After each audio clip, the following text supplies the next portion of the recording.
Gamaoy na naman si Claire. Naku, pinagtawanan ng mga netizens.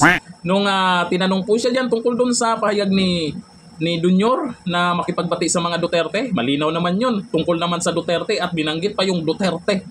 Pero yung sagot niya, yung paliwanag niya, hindi na naman clear. Kaya ang resulta, pinagtawanan na naman siya. Sana Ano ba naman yan? Kaya tanong ko lang, kasi iba yung pahayag ng Pangulo, iba yung paliwanag niya. Ang tanong ko lang, sino ba ang amo talaga niya? Kasi naman, naalala ko rin po yung sinabi po ni Senator Amy Marcos. Hindi na raw yung, hindi na Marcos. Ang sabi, hindi na daw Marcos. Kung hindi, ay Araneta at Romualdez na daw. Itong si Claire Castro ay tagapagsalita ito ng Malacanang. Kaya napapaisip ako, sino ba ang amo niya? Ako'y nagtatanong lang ha, Claire Castro, sino ba amo mo? Baka may nakakaalam na 1530 vloggers dyan, pakisagot naman. Kasi ako'y naguguluhan. O eto, yung sagot niya sa press con kanina, gamaoy na naman to. Ewan ko lang kung naintindihan nyo. Pero intindihin nyo na lang yung sasabihin niya kahit hindi clear ha. Ito. Aten, wag po tayo mag-focus na sinasabing open for reconciliation para lamang sa mga Duterte. Maliwanag po ang sinabi ng Pangulo sa lahat ng tao na maaaring hindi kapareho ng kanyang paniniwala o ng prinsipyo o ng polisiya. Mas maganda kung lahat ng tao ay makakasundo niya para po sa taumbayan, para magkaroon na po ng tuloy-tuloy na pagtatrabaho. Ambot sa imuday.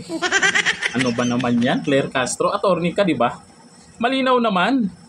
Kung sino yung mga nakapanood doon sa interview po ni Katunying kay BBM, malinaw naman, nakasentro sa Duterte yun. Si Katunying mismo nagtanong. Nako, ito nga, panoorin nga natin. Ang gulo mo, Claire. Ito. Mr. President, kayo po ba, sa puso ninyo, gusto nyo bang makipagkasundo pa sa mga Duterte? Oo. Ang linaw. Naku, hindi mo ba naintindihan? Tagalog yan, Attorney Claire, ha? Tagalog yan. Kahit hindi naman siguro, attorney, naiintindihan na yung tanong ni Katunying ay nakasentro sa mga Duterte na gustong makipagbate si Dunyor sa mga Duterte. Tapos ngayon, yung paliwanag mo, kaya nga tawang-tawa ang nakapanood dyan sa press con mo. O ito yung sabi ng mga netizens dyan, sabi ni Alvin, apaka-plastic mo, Tita Claire Castro, para kang amo mo. Sabi ni Vicente, o si Vicente hindi din naintindihan niya, ano daw? Ako nga din, hindi ko gets yung paliwanag niya. Ewan ko lang kung saan galing yan. Sabi ni Vanes, ambot nimo sa diin utok mo. O ibig sabihin nito, ewan ko sa'yo, nasaan ang utak mo? Ayan, sabi ni Van, Bisaya. Sabi ni Dante Salang, layo raman kaayo ang imong tubag sa pangutana, madam. Ay, ibig sabihin nito, malayo daw masyado ang sagot sa tanong, madam. Oh, yun yung sabi po ni Dante. Mga Bisaya nagko-comment dito, gigil na gigil yung mga Bisaya. Sabi ni Gerald Santos, yun yung tinanong ni Tonying, Madam Claire Castro, at yun ang sinabi ni BBM, anong wag isentro sa Duterte? Sila naman talaga ang sentro. O nga ewan ko ba? Siguro, alam nyo, sa totoo lang, yung mga nagsasabing itong si Claire Castro na papalitan, alam nyo, sa totoo lang, mamimiss nyo yan. Sana mamimiss nyo yan. Yung mga ganyang sagutan niya na pati yung mga reporter dyan ay di ko lang alam kung kontento sila sa sagot ni Claire ha. Pero mamimiss nyo talaga yan. Yung mga ganyang sagutan niya na malinaw na kung ano yung ibig sabihin.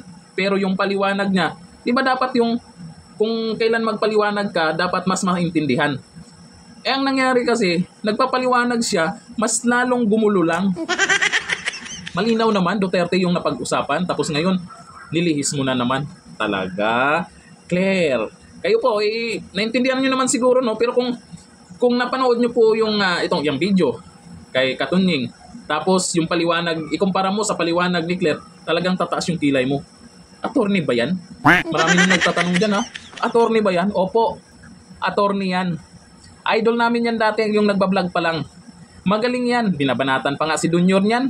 Nagtataka lang kami ngayon, bakit siya nagkaganyan? Tanong ko lang, siya pa talaga yan? Claire? O ba talaga yan? Parang ang layo-layo na ng Claire noon saka sa Claire ngayon. Claire doon sa nagbablog kaysa ngayon. Kaya lalong sumikat itong si Claire. Sikat na sikat siya.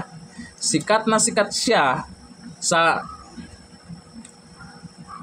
Magaling na paliwanag niya. Oo, ang galing. Ang galing mo manggulo. Ginugulo mo yung kwento. Sana all. Ganito lang ako. Bye-bye.